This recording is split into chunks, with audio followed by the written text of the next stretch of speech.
Good evening and welcome back to Empty Cloud Monastery. My name is Bhante Sudaso and I'm here with Bhante Wade.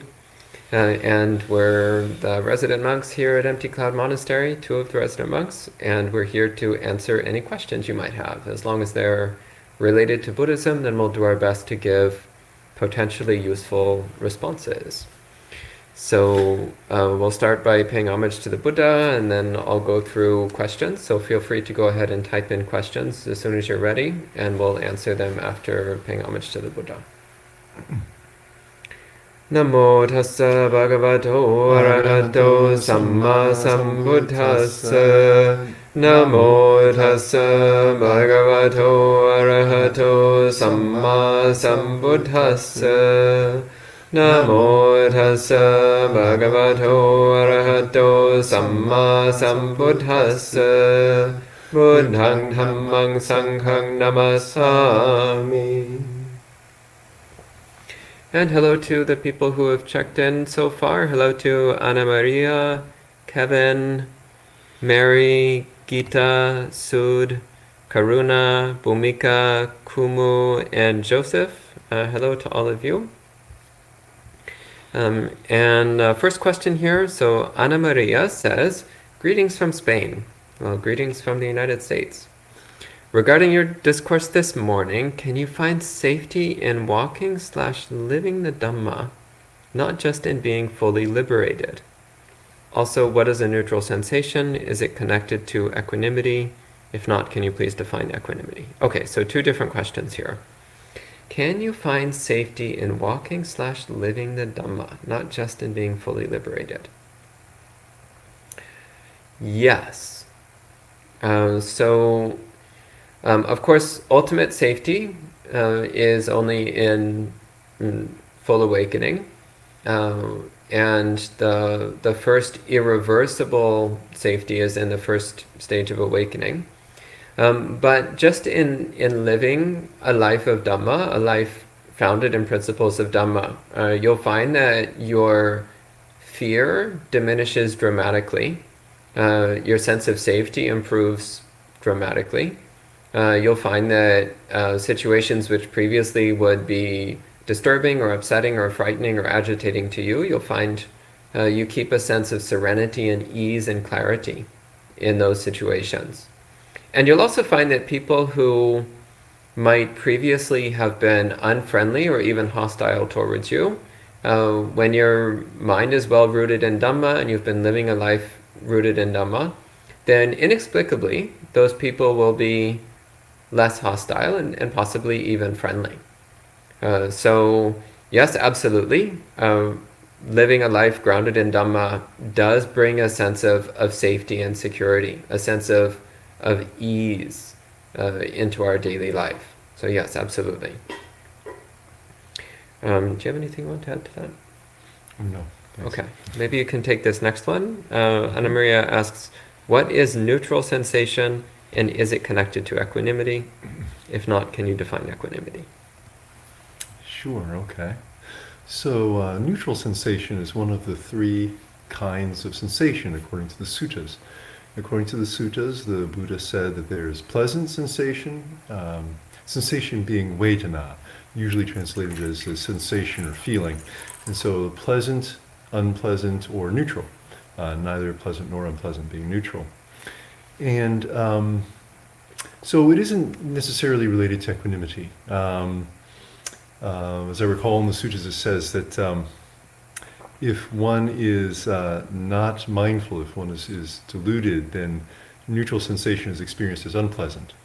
But if one is mindful, so clearly aware of it as it is, then neutral sensation is experienced as pleasant, actually. So yes, so I guess if you're sitting watching grass grow, there's something really boring going on. There's nothing interesting happening, and you're not clearly aware. You're not clearly mindful in the present moment, and that's what you're really noticing is the grass growing, for example. That's the only thing really happening. Then that would be, for most people, that would be unpleasant. I think you can see it'd be boring kind of thing. But if you're clearly aware, if you're mindful in the present moment, then it could actually be quite pleasant. Yes. I can confirm that from Yeah, experience. yes, I think I can Many as well. hours spent meditating outside, staring at the grass, and it's delightful. It is delightful.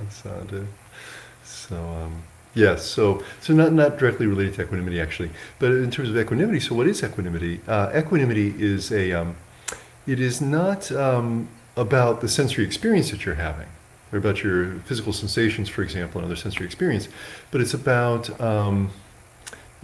how you relate to it. And so, equanimity is, for example, it's oftentimes brought up in the sutras in relation to how we interact with other people, and in relation to the other Brahma viharas, such as loving kindness, compassion, and sympathetic joy.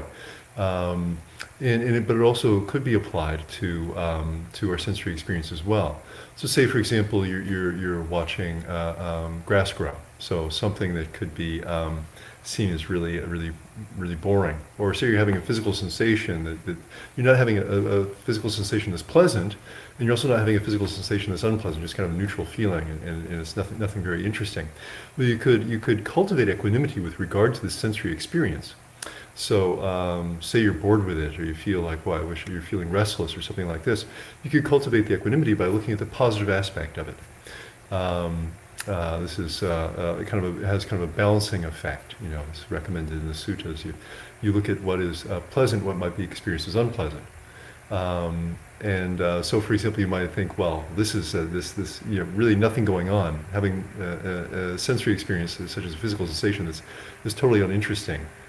It's neither pleasant nor unpleasant, is way better than having an unpleasant physical sensation. And so you can cultivate equanimity in this way. If someone is being really nasty to you, say they're being really rude in their speech to you, they're insulting you or something like this, you could cultivate equanimity with regard to this sensory experience by considering, well, as one monk did in the sutras, says, well, at least they are compassionate enough that they're not attacking me physically, for example, and so then that can help you have a more balanced mindset towards it. So equanimity is about how you relate to your sensory experience. It actually goes on, and then if they do start physically attacking you, you think, oh, how kind that they're not killing me. And if they actually are killing you, you're like, oh, how kind. Some people go out of their way to end their life, but these kind people are doing it for me. How very kind.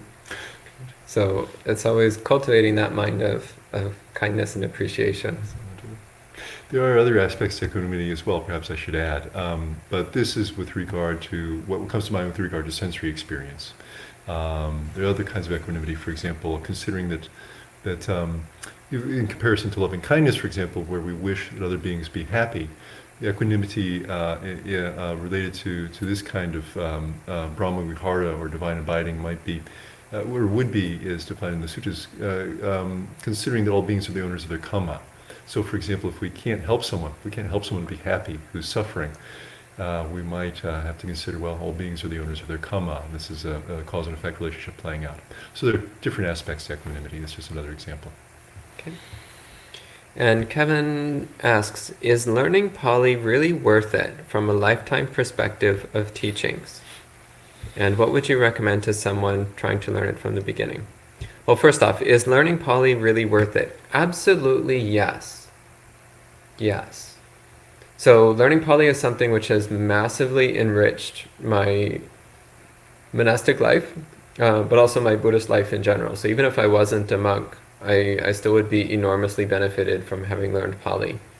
And the main reason for this is because if you learn Pali, then you will be able to understand the suttas in a much more refined and detailed way. So learning Pali is directly connected to studying the suttas. So now if you have a very limited lifespan, like let's say that your doctor tells you you're going to die in 2 years, then I would say, yeah, you can skip learning Pali. Just focus on reading the suttas and doing a bunch of meditation practice and keeping sila. Practicing dana, keeping sila, studying suttas, practicing meditation. But if you're expecting to live for several more years or even several more decades, then learning Pali, it's actually a relatively minor time investment, which pays off greatly. in terms of having a much more deep and precise and detailed understanding of the suttas. It really, really, really helps. And the Pali language itself, although it's often a bit intimidating at first, especially if somebody is not coming from a Latin root language, it's actually a relatively limited scope language. So Pali is a dead language, which is recorded only in Buddhist scriptures.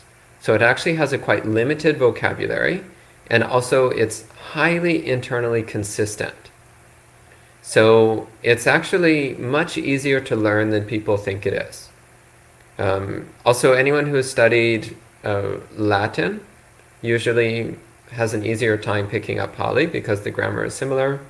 Anyone whose native language is Spanish, Italian, or German also will have an easier time learning Pali because, again, the grammar is more similar. It's a little bit harder coming from English, but still not that difficult. And so you asked, what would you recommend to someone trying to learn it from the beginning? The most important thing is to commit to studying it every day. So I recommend just a modest time commitment, like I'm going to study the Pali language for 15 minutes a day. That's totally fine. The important thing is to stick to it. And there's a lot of beginner level Pali textbooks available these days. Some of the older ones, which are still quite useful, is Pali Primer by Lily De Silva, New Pali Course by Venerable Buddhadatta Mahatera, and more recently, Bhante Bodhi, Bhikkhu Bodhi released a book called, I believe, Reading the Buddha's Words in Pali, which is also aimed at beginners. Those are all quite decent places to start. And just commit to doing 15 minutes a day. And if you stick with it, then you might find that in a year or two, you actually have a decent grasp of the Pali language, and you might find you can actually start reading suttas in Pali without too much trouble. And again, it will radically improve your understanding of the suttas. The suttas are full of a lot of subtleties which you can only really get in Pali. No translation that I've seen captures the subtleties particularly closely.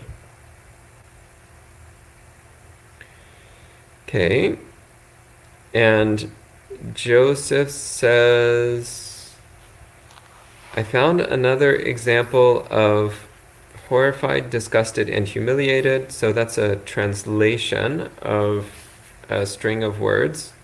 In fact, you have it here later on. Atti yati harai yati jiguchati. So yang ko hangerang manasa kamang akasing erang me mano kamang atabyada yapi sangvatati. So it says, when I see that this mental action would lead to my own harm and to the harm of others or to the harm of both. Akusalangarang mano kamang dukuduryang dukavipakang. Then I know that this mental action is a source of dukkha and results in dukkha. Evarupang panate rahula mano kamang ati yatabang harayatabang jikuchitabang. Then you should know that this mental action is to be ati harayati jiguchati. So now it becomes necessary to understand these verbs ati harayati and jiguchati. So you saw them translated as horrified, disgusted, and humiliated. And I have to say those are really not particularly accurate translations.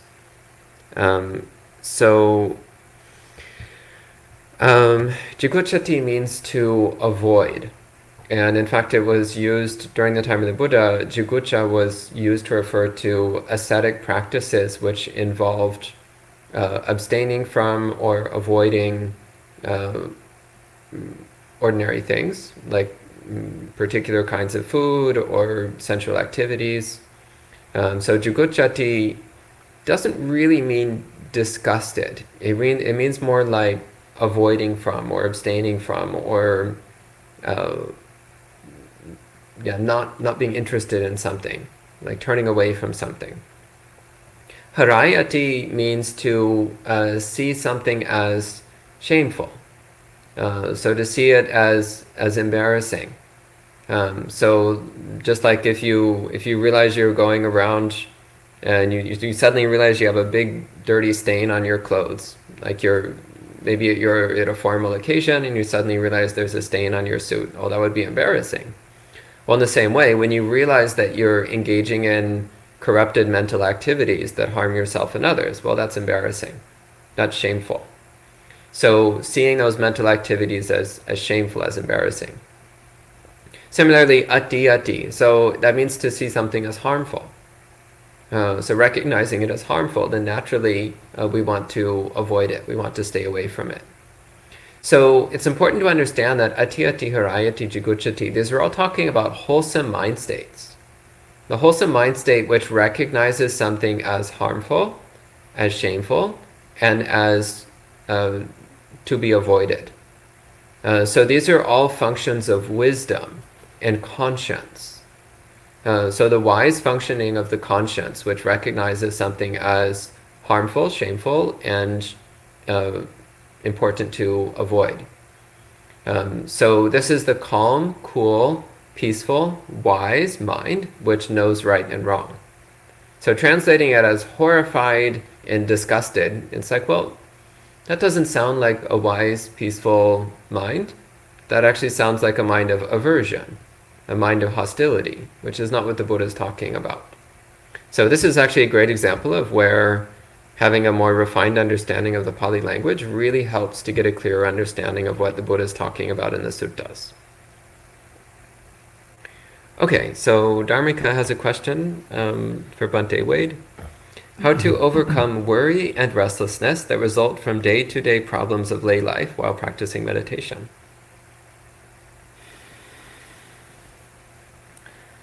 Okay, well, great question. I'm sure many people have the same question. Except that we may have to talk about worry and restlessness as two different things. They're often, they're usually, I think, in the suttas mentioned together as one classification of the 5 hindrances. But worry and restlessness, of course, are not actually exactly the same thing. And so when I think about lay life and the different kinds of circumstances that come up, and some circumstances in which we feel restlessness and others we feel worry. And if we talk about worry and restlessness within the realm of meditation, so while we're meditating, then it's easier to group them together if we may have similar antidotes. But if we talk about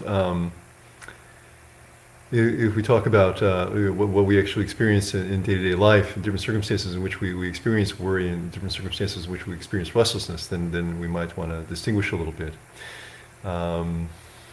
Okay, you're talking about, actually I see more clearly now, I'm sorry, that you're talking about, it looks like you are talking about specifically when you're meditating. Okay, so these kinds of worry and restlessness that arise from day-to-day problems in lay life while practicing meditation. Okay. And so, so when we talk about worry and restlessness, in practicing meditation, we can focus on meditation practices that make us calm and help the mind to kind of settle down. As we see reference to this when the Buddha is talking about the 7 factors of enlightenment, for example, and also perhaps a more one that I think of frequently is the inspiring themes. The Buddha's talking to a group of monks, and or mendicants, I should say, and he's saying that if you're experiencing worry and restlessness, meaning the mind is outwardly scattered, I think is the words that he uses, or if you're experiencing the mind is inwardly constricted and sluggish. So another classification of hindrance, sloth and torpor, also could be translated as laziness and fatigue.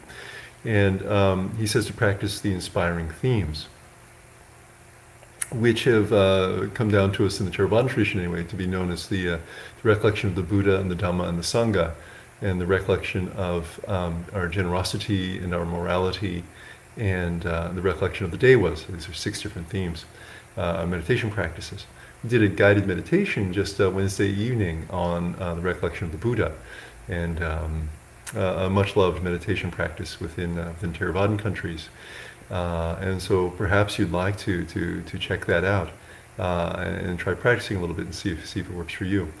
The idea is that with these inspiring themes is that because they're inspiring, it's relatively easy for the mind to collect around them, and thereby settle down. And it's they're very wholesome objects. They're very pleasant, and so these can help us overcome worries on the one hand, and also help the mind to settle down. They're therefore counteracting restlessness. Giving the mind. You might say we're kind of giving the mind something that's very delicious to practice with, and so it'll like to stay with it and settle down. So the recollection of the Buddha, the recollection of the Dhamma, recollection of the Sangha, recollection of our generosity. So thinking through acts of generosity that we've made, recollection of our morality, is recollecting our what kinds of principles we live by, ethical principles, and recollecting how special these are. Then the recollection of the day was, which is that if we have good qualities within us of faith and generosity, morality and wisdom, we can recollect that these kinds of qualities are the qualities that lead to heavenly rebirth, and this can be inspiring and motivating to us as well. So perhaps I'll offer these suggestions when meditating, perhaps to turn the mind to one of these themes when you're experiencing restlessness or worry. Great. And Philos Eternal says, what did the Buddha say about giving? Whom to give, how much, when not to give, etc. Recommendations for suttas that talk about this. Well, so the main point that the Buddha made about giving was that giving is always good. It's always good to practice generosity, to look for opportunities to give things to others, to be generous to others. And most places in the suttas, the Buddha just emphasizes that simple fact. Giving is good. Do more of it. Look for opportunities to do it. Don't pass up opportunities to give. There's a often quoted passage where the Buddha said, if you understood the merit of giving as I do, then you would not eat even a single bite of food without offering it to somebody else. That's a very strong statement, but it gives a sense as to what the Buddha was talking about, the importance of always looking for opportunities to give, to share, to practice generosity. As for who to give to and how much, again, the important thing is more cultivating a mind which is not stingy. So the Buddha talks about cultivating a mind which is open-handed, which loves to share, loves to give. A mind which is not stained by stinginess, is how he puts it. So recognizing that stinginess is a stain on the mind, whereas that attitude of open-handedness, of always loving to share what we have with others, that's a beautiful mind. So cultivating that beautiful mind which always delights in giving and sharing. People do often also quote the Dakkhina Sutta, which is a discourse in which the Buddha says that, first off, even giving something to an animal is of great merit. Even more so is giving something to a human. Even if the human is evil, then still giving them something will return to you 100-fold. Even better is giving to virtuous people, wise people. That will return even more. Bring in an even stronger good karma is giving to virtuous people. And even more is giving to monastics, spiritual contemplatives, of any tradition, of any religion. Supporting spiritual contemplatives, monastics of any spiritual tradition. Because just the form of the spiritual contemplative, the form of the renunciant monastic is something which in and of itself has great value, even if it's not Buddhist. So that's of even more merit. And then giving to Buddhist monastics, so bhikkhus and bhikkhunis, that's even more. And then it's even better to give to a group of bhikkhus and bhikkhunis than just to one individual bhikkhu or one individual bhikkhuni. Interestingly enough, the Buddha says that it's actually more merit to give to a combined sangha of bhikkhus and bhikkhunis than it is to give to the Buddha himself. Because the Buddha is just one monk. Although he's the best kind of person in the universe, It's still more merit to give to a dual sangha of bhikkhus and bhikkhunis than it is to give to a Buddha. So that's one place where we do see some gradation. But this should not be then interpreted to mean that we shouldn't give to people lower on the scale, because that's missing the Buddha's prior point. The point that we should always be looking for chances to give and not overlook opportunities to give. So the Buddha's teachings are in fact not to only give to Buddhist monks. There was another sutta where people asked the Buddha exactly that. Somebody went to the Buddha and said, "Oh, I've heard that you say we should only give to Buddhist monks and not to anybody else." And the Buddha said, "No, that's not what I teach. That's not correct." And the Buddha said, "You should give wherever your heart feels inspired." So there again, we see this message of like, don't be an accountant about this. Don't like get all caught up in like calculations and computations of like, "Ooh, if I give over here, I'll get 10% more merit." No, just practice generosity whenever the opportunity presents itself.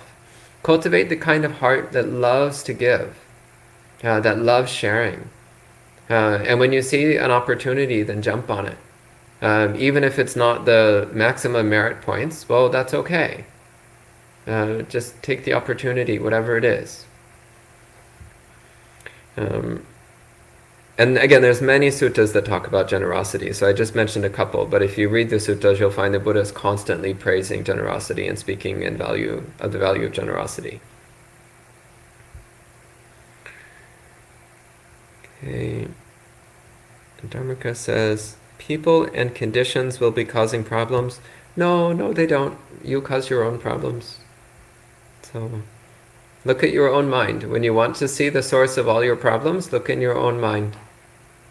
Dukkha always arises from our own defilements.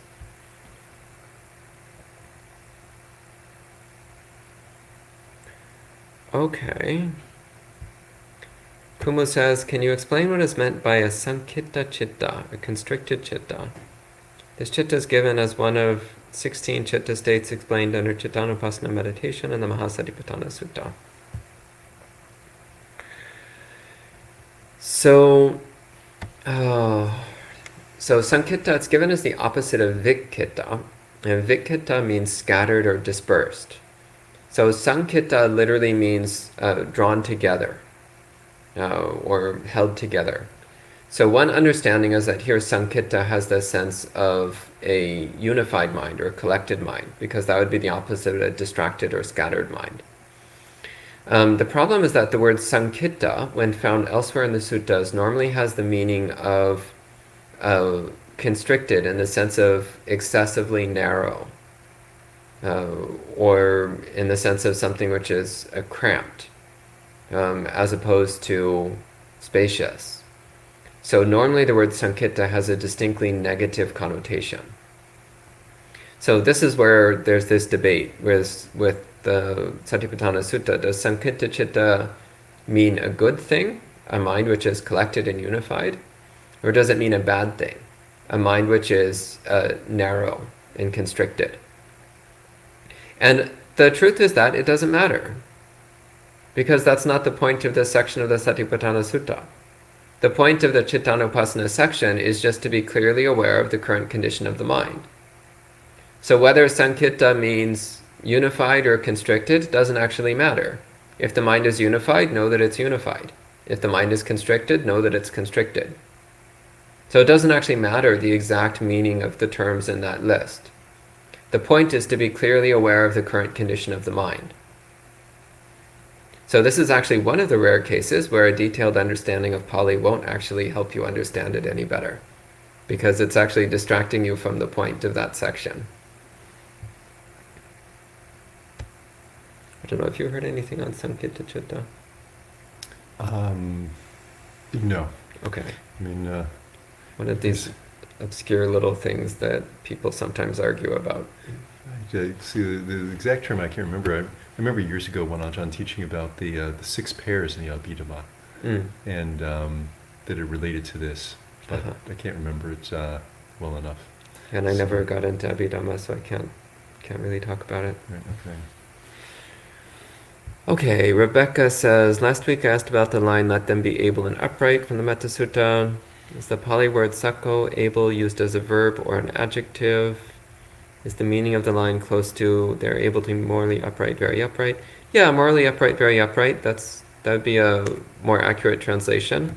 It's just a little bit less musical, which is probably why you don't commonly see a literal translation like that of this line. As for whether sakko is a verb or an adjective, it's an adjective in this sentence. It's also a noun, because in Pali there's no distinction between nouns and adjectives, which is actually good news. When you start studying Pali, you realize it's actually a boon. You don't need to distinguish between nouns and adjectives because there is no distinction. So Avinash asks, I have a mild social anxiety. I enjoy the introversion that comes with a renunciant life with a lot of meditation. But I worry meditating a lot makes me more shy and less extroverted and social. How would one reconcile these two aspects? Bhante Wade, what do you think? Well, okay, very interesting question, Avi. Mild social anxiety. And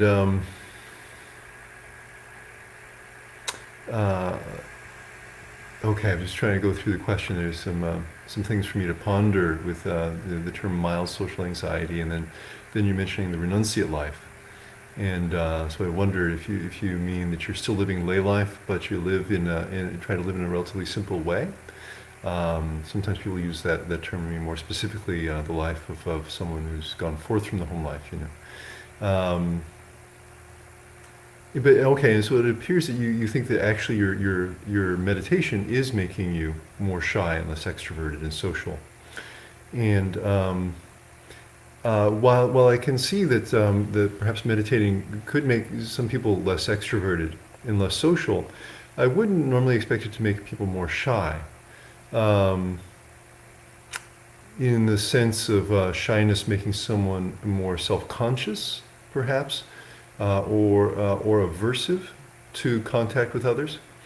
I think that in my personal experience, I think that if meditation's practiced well, then these kinds of emotions would reduce, or at least in the kind of in the present moment when you find yourself in social situations, you may be able to more mindfully navigate them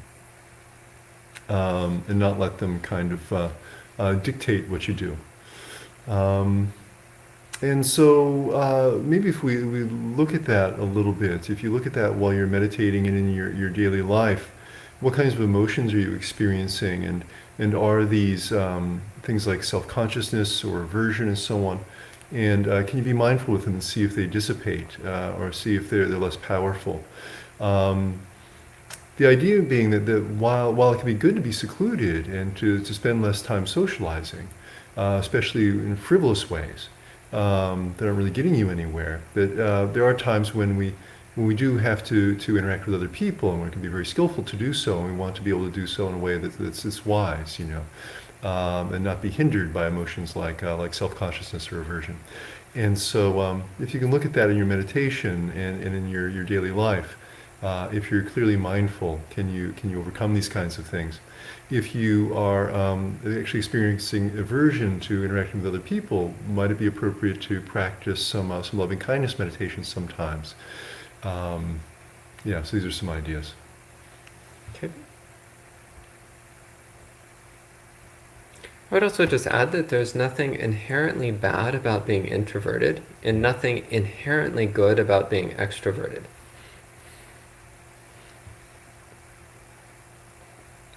Okay, so Yong Chu says, suppose Bhantes, I assume that means these two Bhantes, were present with the Buddha 2,500 years ago, and what you have learned and practiced this life around is somehow known to you. Would you have questions to the Buddha? Oh, yes. Oh, okay. I would certainly have some questions for the Buddha. Yeah. Yeah. Well, I have several questions about Vinaya. Sure. I would have a few questions about Dhamma. There's a few obscure points in the suttas where I would be like, what did you mean by this? So I would ask about some of the more obscure sutta passages. Yeah, I'd have a few questions about Vinaya, a few questions about obscure sutta passages. Of course, I'd ask him for advice about my meditation.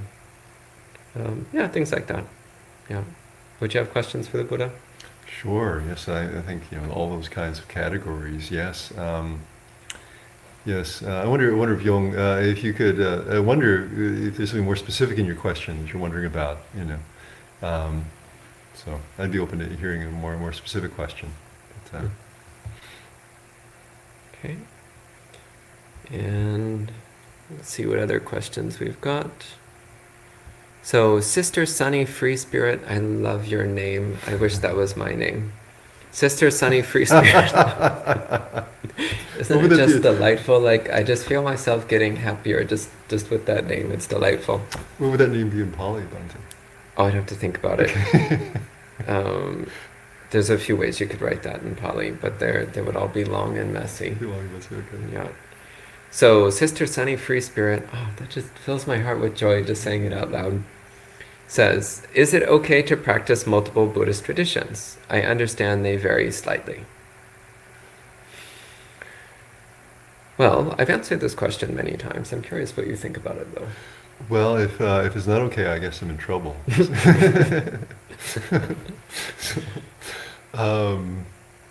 I think it's okay. Yes, I think it's okay. Okay. So we have a teaching in the suttas about how to identify what practices to follow and to keep. Maybe you know the sutta. It's called the Kalama Sutta in the Anguttara Nikaya. And you can find it easily on Sutta Central, I'm sure, as well as on perhaps other websites that have suttas on them, the Pali Suttas. And so looking at the Pali Suttas, we have this one, and the Buddha's answering a question from a group of intelligent people about, we hear so many different religious teachings, how do we know which ones to follow? And he says, he establishes some common ground with them around the 5 precepts. And he asks them, is it skillful or unskillful to break the 5 precepts? And they say it's unskillful to break the 5 precepts. And he said, that's very good. He says, and what is it that causes people to break the 5 precepts? He says it's greed, aversion, and delusion, what we know as the 3 unwholesome roots of action. And these are broad categories. Greed being a wide range of kind of unwholesome desires. We might say desires for sensual pleasures, for example, is one of them, and from relatively small levels of greed all the way up to full blown what we really call being greedy and so on, and then aversion being all aspects of which you might call disliking, so fear, anxiety, anger, hatred, these kinds of things, and then delusion, not being aware in the present moment of the way things really are, having a clouded mind, you might say, and misperceiving things. And the Buddha said, so if you find a practice that reduces your greed, aversion, and delusion, and is praised by the wise, then that's a practice that you should continue to follow. And so, yeah, he didn't say it had to be from any specific religious teacher or tradition or anything like this, but it was down to our practice and guidance that we have from our wise spiritual friends as well. Yeah. Okay, let's see what other questions we've got. Okay. Scott says, I listened to a talk with Ajahns Kovilo and Nisabo. The monastic who talked encountered great fear when practicing in the forest to the extent he was paralyzed. This has been and is too much for me. How can a lay practitioner approach this fear in a safer way? Well, cultivating loving-kindness meditation is an incredibly effective antidote to fear. Cultivating loving-kindness meditation, recollecting your own goodness, your own dana and sila, also is a good way of counteracting fear. It also depends on exactly what the fear is. Fear of what? So if it's fear of death, then recollecting your own merit, recollecting that you've cultivated the necessary karma for a positive rebirth, then you have nothing to fear from death. If it's fear of pain, well, cultivate equanimity towards pain. and then you know you'll have nothing to fear from pain. If it's hostility from others, again, cultivate a sense of serenity and equanimity in the present moment, and loving kindness and compassion towards others. And then that fear will also start to fade from you. So to some degree, it depends on the specific kind of fear. But generally speaking, cultivating loving kindness meditation will clear away most of it.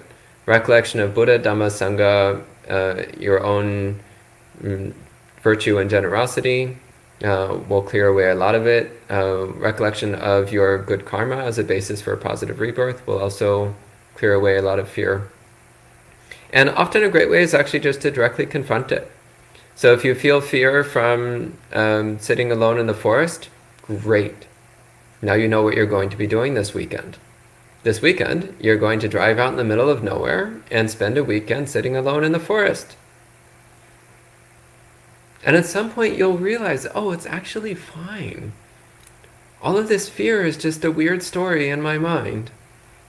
It has nothing to do with reality. And the fear will start to fade. I actually love sitting alone in the forest. It's delightful.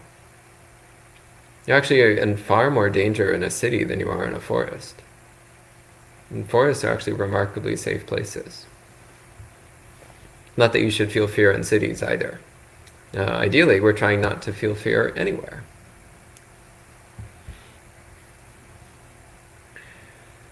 Anything you want to add on that? Fear?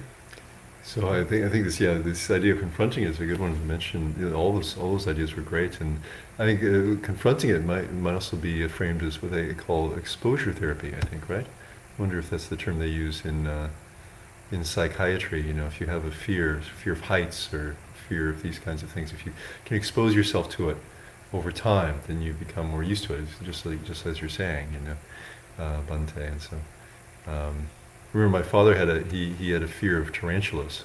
He recoiled from them, but he decided to overcome it. So gradually, he spent more and more time with the tarantula. There was a place where he had access to a tarantula in a cage, and so he used this as an opportunity, knowing that he was afraid of tarantulas. And so eventually, he got to the point where he could take the lid off and actually pet it. Oh, and cute. Yeah. Just one example, yeah. Little buddy.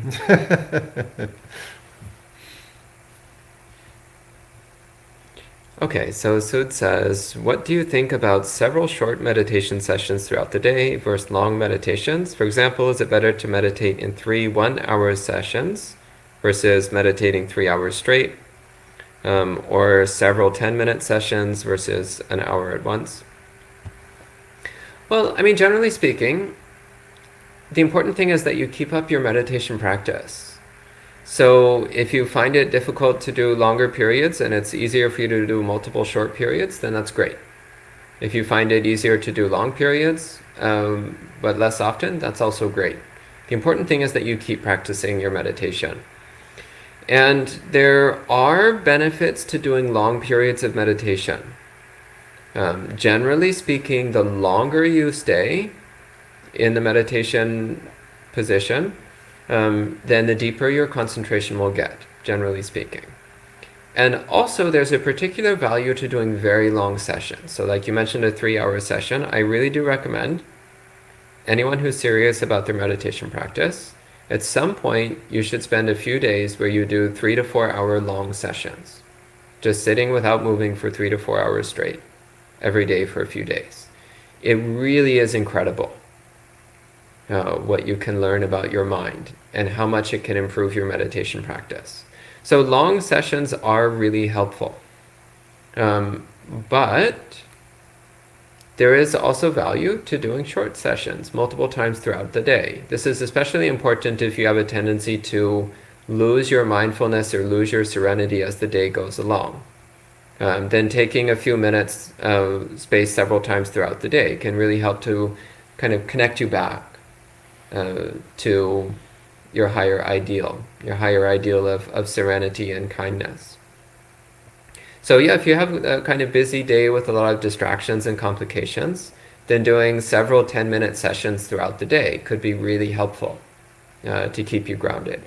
Then maybe when you have more time on your days off from work or something, then you can do longer periods of meditation, like sitting for an hour or longer, to cultivate a very deep, stable, solid practice. Okay. And Nicola says, why do Tibetan Buddhists who wear red do more rituals compared to orange robe Buddhists from Gautama who do more inner work and no ritual? So, Nicola, I've got some bad news for you, which is that you've just massively stereotyped Buddhist monks in a very inaccurate way. So, there are, in fact, many Tibetan Buddhists who wear red and do a lot of rituals. There are also a lot of Theravada monks who wear orange robes and also do a lot of rituals. There are also a lot of red-robed Tibetan Buddhists who are very committed to meditation and do next to no ritual. Actually, I recently heard about a Tibetan monk who was invited to a Tibetan community in Europe. And when he arrived there, they asked him to do a bunch of rituals. And he was like, I don't know how to do any of these rituals. I'm not that kind of monk. He's like, I study the suttas, I do my meditation, I can talk about the suttas, I can teach you meditation, but I can't do any of these rituals. And the lay people were so disappointed that the monk just left. Which, I mean, what are you going to do? So this was a Tibetan Buddhist monk. And he had basically zero knowledge of ceremony, zero knowledge of ritual. He was all about study and meditation. And I've met others. I've met other Tibetan tradition monks who, they knew maybe a little bit of some basic normal ceremony, but their focus of their practice was on meditation and study. And I've also met lots of Theravada monks who don't do 1 minute of meditation a year, like who have zero interest in reading suttas. And their life is about doing chanting and ceremonies and so on. So it's important not to make these broad stereotypes around Buddhist traditions because they're often not very accurate.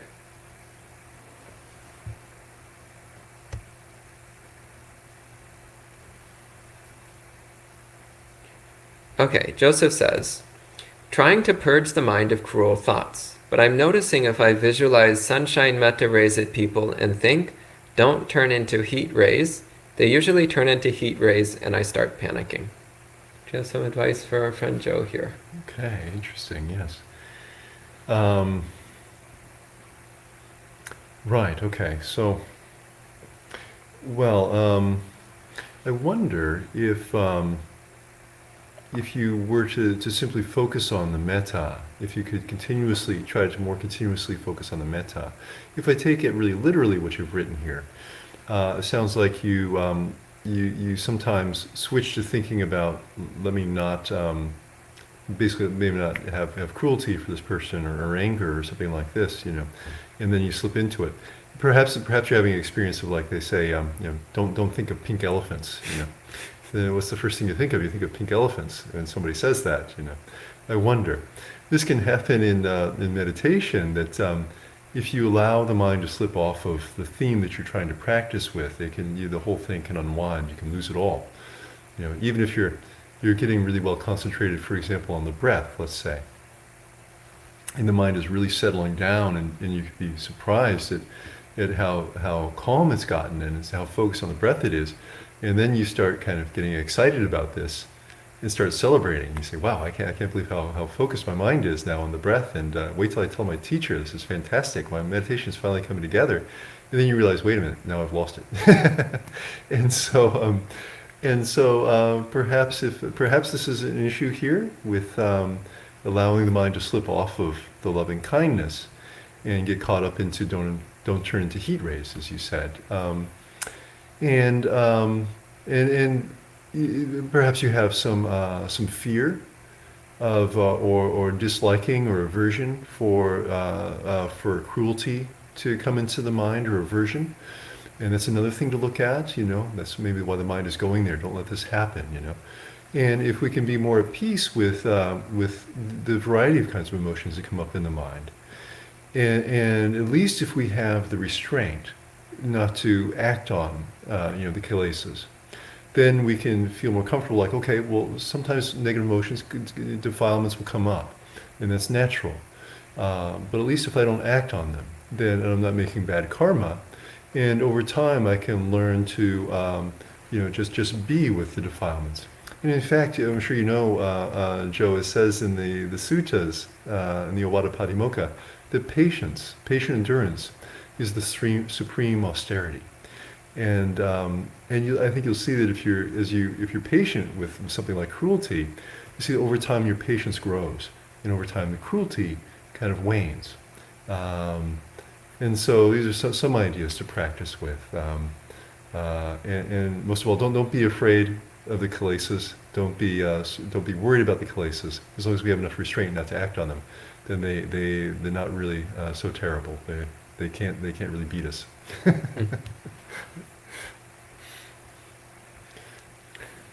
Okay, and Joe further says, perceptions can quickly shift from bright to dark. Perceptions are not the same as mental formations, and intentions are different from perceptions. So recollecting cruelty is not cruel. That's correct. So cruelty is the wish for others to suffer, the wish for beings to suffer. That's an intention. So just to be aware of the existence of cruelty does not mean that you want people to suffer. There's a big difference. Okay, so Yong Chu says, when I go for walking meditation, I alternate between feeling the body sensation and Buddho breath mantra. Is it better to stick with just one method? So the important thing is, does it help? So the standard advice usually is that it's generally better to stick to one method for an extended period of time, but that's because for most people that's what helps. If you find that, like maybe doing one method for a little while and then switching to the other method for a little while and then switching back for a little while, if you find that helps you develop mindfulness and concentration, then that's okay, you can do that. But generally speaking, most people get better results from sticking to one method for an extended period of time. So try it out and see how it goes for you. Simon says, do monks have to wake up at 5 a.m. every day? Oh, finally an easy question. It depends on where you are. So every monastery has its own unique schedule and its own unique rules. So whatever monastery you're at, you follow the rules of that monastery, which may involve waking up very early or it may not. And when you're living on your own, then you decide for yourself what kind of schedule you want to follow for yourself.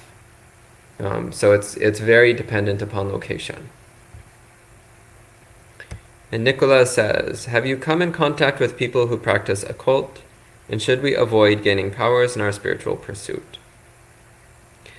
Well, Nicola, there's nothing inherently evil about developing supernatural powers. The question is why, and what are you using them for? So if you're using them for good purposes to help people, then it's fine. If you're using them for harmful purposes to hurt people, then it's bad and should not be done. But the power in and of itself is not a problem. The question is, why do you want the power and what are you doing with it? So your motive should always be kindness and compassion. Then there's nothing wrong. Okay, and Manal says, is there a chant or suta which I can practice or study in order to recollect the things which my parents have done for me in this life, in a way to honor them deeply? What do you think? Wow, what a great question. Yeah. Yeah. I don't know of a chant. I really expect that there is a chant out there somewhere in some tradition, but I don't know it. So I think it's really worth looking for. Within the Pali suttas, there's a sutta about the Buddha talking about the gratitude that we should have for our parents. But he simply talks about, in very general terms, about how parents introduce us to the world, and so they're like our root teachers, meaning like the founders of a religious lineage, you might say, something like this, and so it's very high. And it can be a nice sutta to recollect. I can't remember the name of it. I'm going through my mind now. I can't remember the name of the sutta, where it is. So it could be found in an index under gratitude, I believe. So went to Access to Insight, for example, accesstoinsight.org. They probably have it in their index under gratitude. But he talks about repaying one's parents and how to do so. That would be a different subject. And others, there is a sutta where the Buddha talks about the duties the child has to their parents and the parents have to children. It's a slightly different subject also. That's the Sigala Sutta of the Digha Nikaya. So I can't really come up in my mind with an exact match for you, what you're looking for. Maybe you could write one and all. Oh. Yeah. Okay, and Rick says, Wednesday in the waiting room with the eye doctor, I saw an abusive family member for the first time since 2015.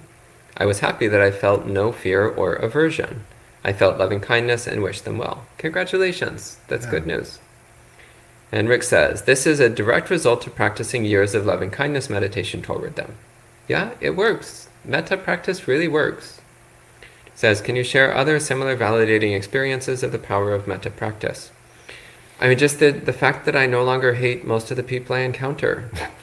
I mean, it's really incredible. I've been practicing metta for close to 20 years now, and I've gone from hating everyone to not hating everyone, which is a big improvement.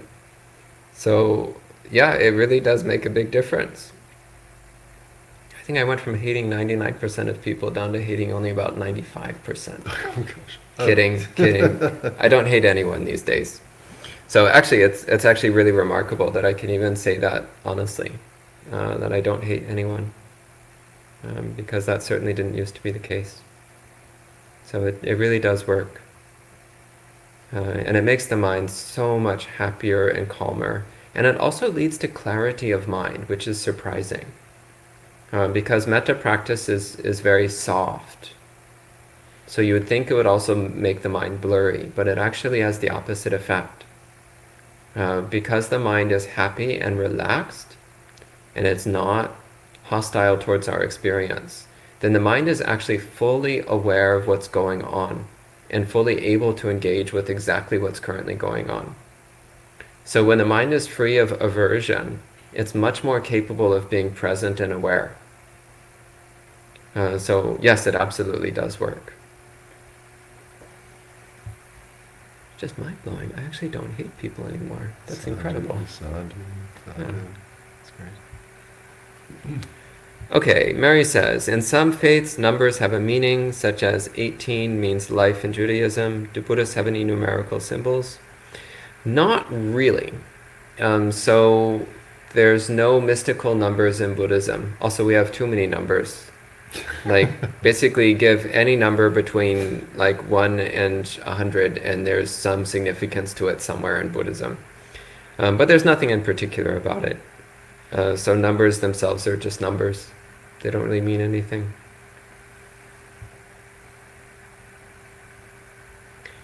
Yong says, I noticed that Bhantes do not show eyebrows. I most certainly do have eyebrows. That's right. Eyebrows. This Venerable doesn't have eyebrows. But I do. See?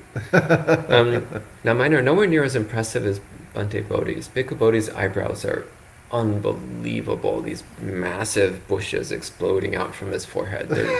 They're really impressive eyebrows. Wow. Yeah. Do you want to talk about why some monks shave their eyebrows and some don't? Okay, sure, yes. Sure. So, as far as I know, the only Theravada monks who do this are Thai monks, or monks ordained in Thai traditions. So Theravada monks from Burma don't, and Theravada monks from Sri Lanka don't. And as far as I know, none of them do. And I've never heard of monks from Laos or Cambodia doing it either. And so monks in Thailand do it, and they say the story is, although I don't know how true this is, I have to admit, but the story that's been handed down and people repeat is that it dates from a time when Thailand was fighting with Burma. And they had a number of wars and battles over the centuries, and so at one time, as the story goes, Burmese tried to send spies into Thailand and have them ordained as monks. And so they seemed that they were just Buddhist monks, but they're actually spies for the Burmese in this time of intrigue and warfare. And the Thai government became aware of this and ordered that all the Thai monks had to shave off their eyebrows, and that this would serve to distinguish them from these infiltrating Burmese monks who were actually spies. That's how the story goes, and so to this day, the Thai tradition, monks all shave their eyebrows off. And Nicola says, do you know the story of Gautama who turned a murderer into a sage? You're probably talking about the story of Angulimala, who was a famous serial killer at the time of the Buddha. And the story goes that Angulimala actually saw the Buddha on the road and started running after the Buddha with the intention to kill him. But he couldn't catch up to the Buddha. So Angulimala was running as fast as he could behind the Buddha, but the Buddha was actually just walking at a relaxed pace. And yet, nonetheless, Angulimala could never quite catch up to him.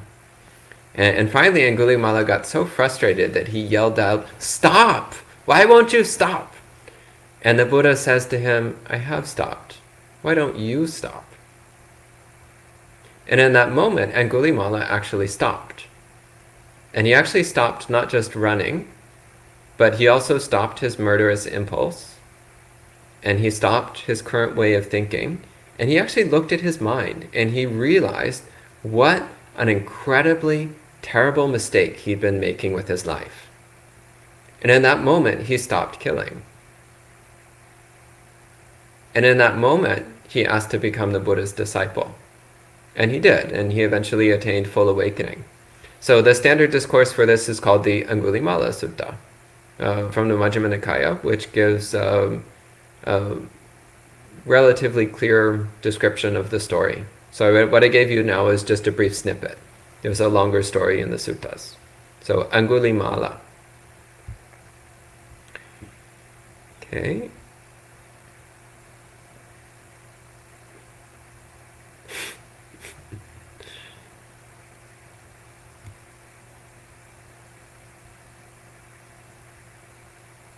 Oh, is this, What's that? This I one? wonder if you I don't know what it is, Rebecca but, says, I found a Mahayana sutra called Ulumbana Sutra, which is about repaying one's parents' kindness. I've heard of it, but I've never read it. I think I skimmed through it a long time ago, but I don't remember much about it.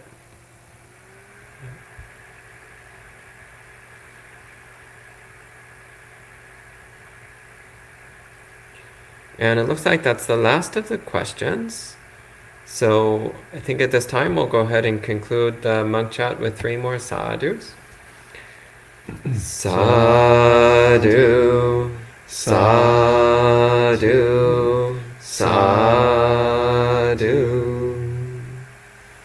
And if you're in the area, you're welcome to come and join the weekend programs at the monastery. Otherwise, we'll see you at our live streams.